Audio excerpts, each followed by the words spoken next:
Sebanyak 290 kohai asal Palembang, Ogan Ilir, Ogan Kumring Ilir, dan Banyu Asin mengikuti ujian kenaikan tingkat yang diadakan di Aula Sound Sejaka Baring Palembang Minggu 30 Juni 2024. Adapun kriteria dalam UKT ini meliputi penilaian Kihon atau gerakan dasar, kata atau teknik, dan kumite atau bela diri.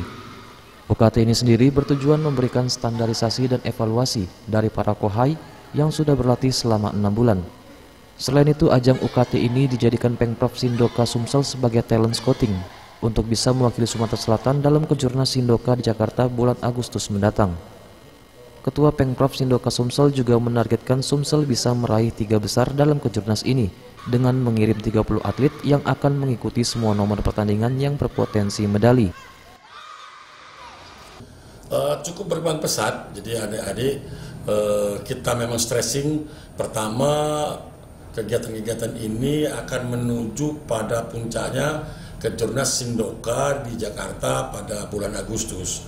Nah, justru itu kami mempersiapkan ujian ini bukan hanya emang kenaikan tingkat, tapi kami talent scouting atlet-atlet kami berapa yang layak untuk kami seleksi ulang untuk menuju ke Kejurnas pada bulan Agustus nanti.